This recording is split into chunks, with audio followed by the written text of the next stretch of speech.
Meu nome é Rosa Ferreira da Silva. Tenho 73 anos e nasci em Recife, no bairro da Bomba do Emetério, num barraco de madeira com chão de barro batido, onde morava com meus pais e 7 irmãos. Meu pai era estivador no porto. Carregava saco pesado no sol quente por uma miséria. Minha mãe lavava roupa para fora e vendia acarajé na feira de Casa Amarela para completar o dinheiro que nunca era suficiente.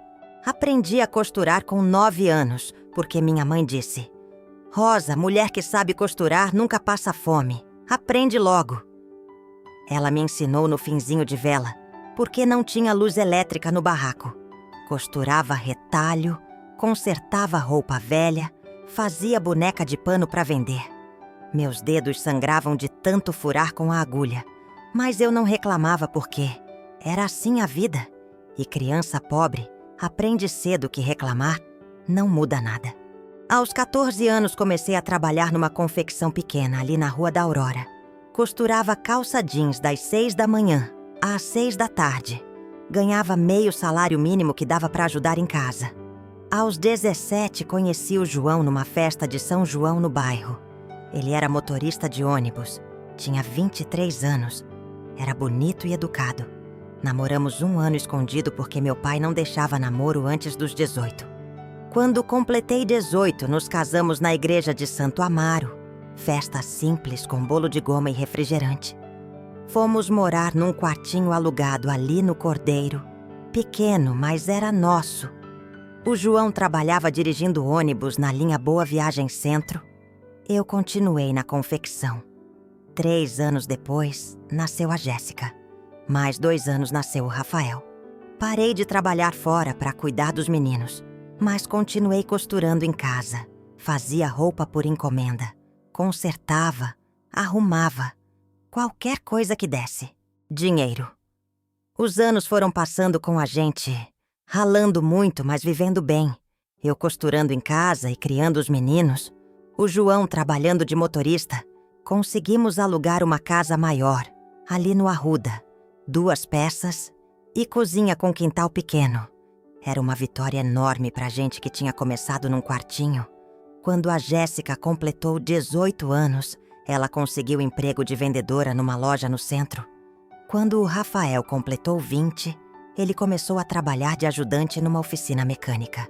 Foi nessa época, eu tinha 55 anos, que o João começou a ficar doente. Ele reclamava de cansaço, de dor no peito, de falta de ar. Levei ele no posto de saúde e o médico disse que era problema no coração, que ele precisava de tratamento, de remédio caro, de repouso. O João tentou continuar trabalhando, mas não aguentava mais. Teve que pedir afastamento. A gente passou a viver da aposentadoria por invalidez dele, que era um salário mínimo, e do dinheiro que eu fazia, costurando. A situação apertou muito porque remédio de coração é caro. Mesmo pegando alguns pelo SUS, tinha que comprar outros na farmácia. A Jéssica e o Rafael ajudavam com o que podiam. Mas eles também tinham suas vidas, suas contas. 3 anos depois do diagnóstico, o João teve um infarto fulminante. Foi de madrugada. Ele estava dormindo do meu lado quando começou a gemer de dor.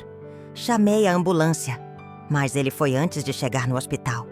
Enterrei meu marido com 58 anos depois de 40 anos de casamento. Voltei para casa vazia e quebrada. Chorei durante meses, sem saber como ia continuar. A aposentadoria do João cortou e sobrou só o dinheiro da minha costura, que mal dava para pagar o aluguel. A Jéssica tinha casado e morado com o marido ali na várzea. O Rafael morava ainda comigo, mas pagava pouco porque o salário dele era baixo. Foi aí que a Fernanda, a mulher que o Rafael tinha começado a namorar, entrou na nossa vida. Ela era bonita, bem arrumada, falava que trabalhava com marketing. Mas eu nunca entendi direito o que ela fazia. O Rafael ficou completamente apaixonado, cego de amor. Ela começou a passar mais tempo lá em casa. E eu percebi logo que ela não gostava de mim. Olhava para as minhas coisas com desdém, para o meu sofá velho, para minha máquina de costura antiga, para as minhas roupas simples. 1 ano depois de namoro, O Rafael disse que ia casar com a Fernanda. Eles alugaram um apartamento ali no IPSEP. Pequenininho, mas mais moderno que minha casa. 2 meses depois do casamento, o Rafael apareceu em casa com cara de quem tinha algo importante para falar. Sentou na mesa da cozinha e disse: "Mãe, a Fernanda e eu estamos com dificuldade para pagar o aluguel do apartamento. O salário dela não tá dando porque a empresa atrasou." Perguntei: "E o que eu posso fazer, filho?" Ele respondeu: "A gente pensou que a senhora podia alugar um quarto menor, mais barato, e vir morar com a gente. Aí a gente divide as contas e todo mundo economiza." Olhei para ele tentando entender se ele estava falando sério. Perguntei: "Mas Rafael, eu costurar onde? Preciso de espaço para máquina, para tecido, para trabalhar." Ele deu de ombros. "A Fernanda disse que a senhora pode costurar no quarto. Aí, no tempo livre, a senhora ajuda com a limpeza da casa. E com a comida." Fiquei quieta processando aquilo. Meu filho estava me pedindo para sair da minha casa, alugar um quarto, ir morar com eles e ainda trabalhar de empregada. Perguntei: "E quanto eu vou pagar de aluguel com vocês?" Ele falou: "O valor era quase o mesmo que eu pagava na minha casa inteira." Insisti: "Mas, Rafael, se eu vou pagar o mesmo tanto, não faz mais sentido eu ficar na minha casa?" Ele ficou vermelho. "É que a Fernanda já contou com esse dinheiro. A gente já assumiu o compromisso." Respirei fundo e disse: "Filho, eu não vou fazer isso. Não vou sair da minha casa para ser empregada na sua. Se vocês estão com dificuldade financeira, vocês precisam resolver. Arrumar um lugar mais barato, trabalhar mais. Qualquer coisa, menos querer que eu sustente vocês." Ele ficou bravo. "Mãe, a senhora está sendo egoísta. Eu sempre te ajudei. Agora que eu preciso, você vira as costas." Respondi: "Ajudar é uma coisa, me explorar é outra." Ele saiu de casa batendo a porta. Nos dias seguintes, a Fernanda começou a me ligar, primeiro tentando me convencer com um jeitinho. "Dona Rosa, seria tão bom a gente morar junto. A senhora não ia ficar sozinha. A gente ia se ajudar." Quando eu recusava, ela ficava grossa. "A senhora está sendo muito ingrata com o Rafael. Ele sempre cuidou da senhora." Eu desligava o telefone na cara dela. A Jéssica ligou 1 semana depois. "Mãe, o Rafael me contou o que aconteceu. Que feiura a sua. Ele tá te pedindo ajuda e você nega." Tentei explicar. "Filha, não é ajuda. Eles querem que eu pague aluguel para ser empregada deles." Ela retrucou: "Nossa, mãe, que exagero. É só dividir uma casa, todo mundo faz isso. A senhora tá velha demais para morar sozinha mesmo." Aquilo doeu. Velha demais. Como se eu fosse inútil. Como se precisasse de tutela. Desliguei o telefone e chorei. Meus 2 filhos tinham se virado contra mim, porque eu não quis ser explorada. Passei semanas sem falar com nenhum dos 2. Só eu, minha máquina de costura e minhas encomendas que não paravam de chegar.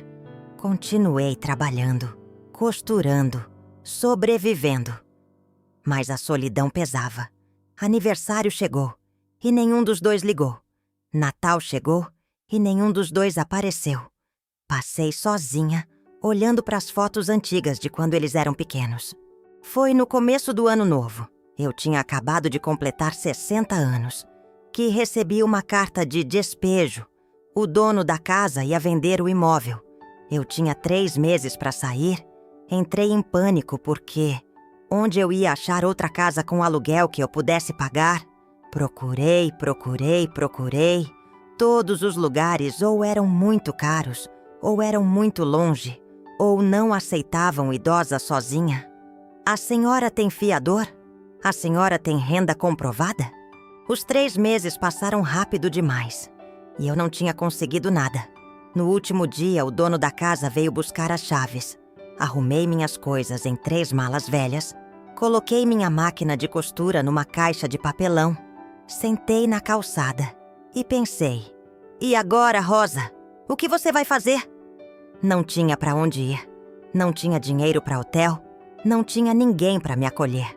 Foi quando a dona Nilza, uma cliente antiga que encomendava muito conserto comigo, passou na rua e me viu sentada ali com as malas. Ela parou e perguntou: Dona Rosa, o que aconteceu? Contei tudo, que tinha sido despejada, que não tinha onde ficar. Ela pensou um pouco e disse: Olha, eu tenho um quartinho nos fundos da minha casa que uso de depósito. Não é grande coisa, mas se quiser pode ficar lá até arranjar algo melhor. Não precisa pagar aluguel. Só me ajuda com algumas costuras quando eu precisar. Aceitei na hora porque não tinha escolha. Fui morar no quartinho dos fundos da casa da dona Nilza, ali no bairro de Casa Forte.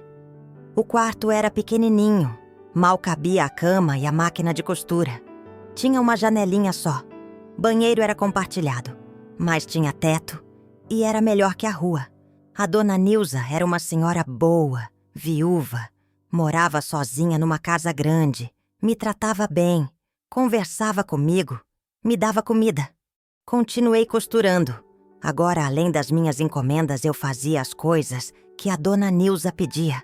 Consertava a roupa dela, das amigas dela, das vizinhas. Não cobrava porque ela não cobrava aluguel de mim. Era uma troca justa. Os meses foram passando. Eu morando naquele quartinho, trabalhando, sobrevivendo. Meus filhos continuavam sem falar comigo. Era como se eu tivesse morrido. 1 ano depois de estar morando ali, a dona Nilza me chamou para conversar. Ela tinha recebido uma proposta de emprego em São Paulo. Ia morar com a filha lá. Ia vender a casa. Eu teria que sair. Ela me deu 2 meses de prazo.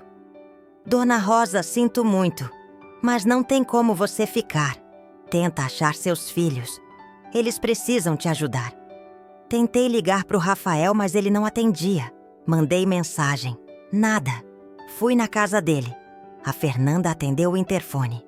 Dona Rosa, o Rafael não quer falar com a senhora. Por favor, não venha mais aqui. Tentei a Jéssica. Ela atendeu, mas foi grossa. Mãe, eu não posso te ajudar. A gente mora num apartamento pequeno. Tem as crianças, não tem espaço para a senhora. Além disso, você escolheu ficar sozinha quando recusou a ajuda do Rafael. Tentei explicar, mas ela desligou. Fiquei completamente sozinha aos 61 anos, sem casa, sem família, sem ninguém. Foi quando lembrei de uma prima distante, a Benedita, que tinha ido morar em São Paulo anos atrás. Procurei o número dela nas minhas coisas antigas. Liguei. Ela atendeu surpresa. Rosa, quanto tempo? Contei minha situação. Ela ficou indignada. Que absurdo esses filhos teus. Vem para São Paulo. Fica comigo uns tempos até você se organizar. Eu moro sozinha. Tem espaço. Peguei minhas 3 malas, minha máquina de costura. Comprei uma passagem de ônibus com o pouco dinheiro que tinha guardado e vim para São Paulo. A viagem foi longa, quase 40 horas de estrada. Cheguei destruída na rodoviária do Tietê. A Benedita me buscou. Ela morava num apartamento pequeno ali no Brás, perto da rua 25 de Março. 1 quarto e sala. Me ofereceu o sofá para dormir. Fiquei morando no sofá da Benedita. Ela trabalhava de faxineira em escritórios, saía cedo e voltava tarde. Eu ficava em casa, me arrumava tudo, fazia comida e comecei a sair para explorar o bairro. Foi quando descobri o universo da rua 25 de Março. Aquele mundo de lojas, de tecidos, de botões, de aviamentos, de confecção. Milhares de pessoas comprando, vendendo, negociando. Comecei a reparar que muita gente comprava roupa ali e reclamava que não servia. Ah, essa calça tá comprida, essa manga tá larga. Pensei, eu posso consertar isso. Comecei a oferecer meu serviço ali mesmo na rua. Conserto roupa, faço bainha, ajusto numeração. No começo as pessoas passavam reto, mas aí uma moça parou, tinha comprado uma calça que estava grande. Perguntou quanto eu cobrava. Falei R$10. Ela aceitou. Voltei pro apartamento da Benedita. Ajustei a calça na minha máquina. No dia seguinte, a moça voltou. Buscou e ficou feliz com o resultado. Ficou perfeito! Me deu os R$ 10 e ainda me indicou para a amiga dela. Comecei assim, devagar, ajustando roupa de gente que comprava na 25 de março. R$ 10 aqui, 15 ali, 20 acolá. Em um mês eu tinha feito R$ 300. Em 2 meses, 600. Percebi que tinha demanda. Muita gente comprava roupa na 25 de março, mas precisava ajustar. As lojas não faziam esse serviço. Decidi me posicionar melhor. Fiz uma plaquinha de papelão, escrito Consertos e Ajustes. Rosa Costureira. Bainha, ajuste, rápido e barato. Ficava num ponto fixo ali perto da rua Cavalheiro Basílio com a plaquinha. O movimento aumentou. Comecei a fazer até 10 concertos por dia. Cobrava entre R$ 10 e R$ 30 dependendo do serviço. No fim do mês estava ganhando quase R$ 2.000, mais que muito vendedor de loja. Aluguei um quartinho ali mesmo no Brás. Pequenininho, mas era meu. Não precisava mais dormir no sofá da Benedita. Agradeci ela chorando. Prima, você me salvou quando eu não tinha ninguém. Montei meu cantinho de trabalho no quartinho, máquina de costura, mesinha, espelho. Fiquei fazendo concerto na rua durante 6 meses. O boca a boca funcionou. Vai na Dona Rosa, ela é rápida e barata e faz bem feito. Até que um dia um senhor me abordou. Ele era dono de uma loja de roupas masculinas ali na 25 de março. Disse: Dona Rosa, suas clientes vivem falando de você. Não quer trabalhar para mim? Fica na minha loja ajustando as roupas que o pessoal compra. Eu te pago por peça e ainda te dou comissão das vendas que você ajudar a fechar. Pensei e achei que era uma boa ideia. Ter um ponto fixo dentro de uma loja seria melhor que ficar na rua. Aceitei, comecei a trabalhar na loja do seu Mário. Ele montou um cantinho para mim, nos fundos com minha máquina. Eu ficava ali o dia todo. Cliente comprava roupa. Eu já media e ajustava na hora. Volta em 2 horas que tá pronto. As vendas da loja do seu Mário aumentaram muito, porque agora ele tinha um diferencial. Ajuste na hora. Ele começou a me pagar R$ 1.500 fixo por mês, mais comissão por peça. Eu tava tirando quase R$ 3.000. Nunca tinha visto tanto dinheiro na minha vida. Trabalhei na loja do seu Mário durante 1 ano. Aprendi muito sobre o comércio da 25 de março, sobre como funcionava, sobre os clientes, sobre os fornecedores. Foi quando tive a ideia. E se eu abrisse minha própria loja só de consertos e ajustes? Não tinha nenhuma loja assim na região. Todo mundo que comprava roupa e precisava ajustar tinha que procurar costureira avulsa ou levar para longe. Juntei o dinheiro que tinha guardado, uns R$ 5.000. Aluguei um pontinho minúsculo na rua Barão de Duprá, 10 metros quadrados. Aluguel de R$ 1.200. Comprei mais uma máquina de costura, coloquei as 2, fiz uma placa bonita. Ateliê da Rosa. Consertos e ajustes enquanto você espera. Abri num sábado de manhã. No primeiro dia fiz 20 ajustes. R$ 300. No fim do primeiro mês tinha feito mais de 200 ajustes. R$ 6.000 de faturamento. Tirei R$ 2.500 de lucro depois de pagar aluguel, material, luz. O negócio cresceu rápido porque meu diferencial era velocidade e qualidade. Bainha simples eu fazia em 15 minutos. Ajuste de numeração em meia hora. As pessoas adoravam porque compravam roupa na 25 de março e já saíam com a roupa ajustada. Não precisavam voltar outro dia. 3 meses depois, o ponto pequeno não estava dando mais conta. Tinha fila esperando. Aluguei o ponto ao lado e juntei os 2, 20 metros quadrados. Comprei mais 2 máquinas e contratei 2 costureiras para me ajudar. A Joana e a Cleide. 2 mulheres mais novas que precisavam de emprego. Ensinei elas, treinei. Em 6 meses, a gente estava fazendo 400 ajustes por mês. Faturamento de R$ 20.000. lucro líquido de 8 mil depois de pagar tudo. 8 mil reais por mês, eu que tinha dormido no sofá da prima, que tinha sido abandonada pelos filhos, que tinha ficado sem ter onde morar. Comecei a investir. Comprei máquinas profissionais, equipamento bom. Coloquei ar-condicionado na loja, reformei tudo, deixei bonito, moderno. 1 ano depois do início, tinha 4 funcionárias. Estava fazendo mais de 600 ajustes por mês, faturamento de 35 mil, lucro líquido de 15 mil. Registrei tudo certinho, MEI, impostos, contador, funcionárias com carteira assinada, tudo legal. Comprei um apartamento pequenininho ali na Muca, quitado com o dinheiro que tinha juntado. Saí do quartinho de aluguel para minha casa própria pela primeira vez na vida, aos 64 anos. Hoje, quase 10 anos depois de ter chegado em São Paulo sem nada, tenho o Ateliê da Rosa consolidado, referência na região da 25 de março. 8 funcionárias. Faço quase 1.000 ajustes por mês. Faturamento médio de 50 mil reais. Lucro líquido de 22 mil, depois de pagar tudo. 22 mil reais por mês aos 73 anos. Tenho meu apartamento, tenho meu negócio, tenho minhas funcionárias que são como família para mim, meus filhos.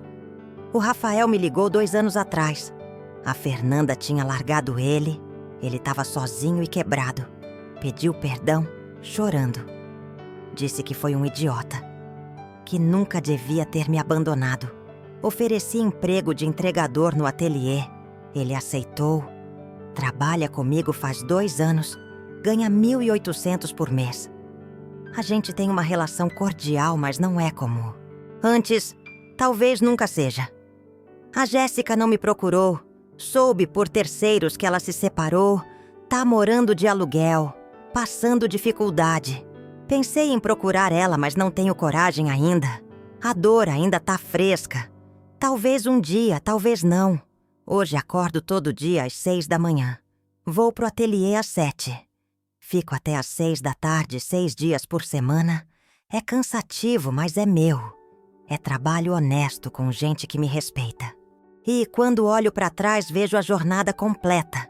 Menina pobre de Recife que aprendeu a costurar aos 9, que trabalhou a vida inteira, que enviuvou, que foi abandonada pelos filhos, que ficou sem casa, que dormiu no sofá da prima, que chegou em São Paulo sem conhecer ninguém, que começou consertando roupa na rua com uma plaquinha de papelão. E hoje tem um ateliê na rua 25 de março. Emprega 8 pessoas, fatura 50 mil por mês, tem apartamento próprio, tem dignidade. Provei pra mim mesma que a gente pode perder tudo, absolutamente tudo, e ainda assim reconstruir. Que idade não define capacidade, que abandono não define valor, que enquanto a gente tem as mãos pra costurar, pra trabalhar, pra criar, a gente tem força pra vencer. O Ateliê da Rosa não é só um lugar de conserto de roupa. É prova viva de que recomeço existe em qualquer idade, em qualquer cidade, em qualquer condição. Desde que a gente tenha coragem de segurar a agulha e começar a costurar a própria vida de novo, ponto por ponto, até ficar do jeito que a gente merece.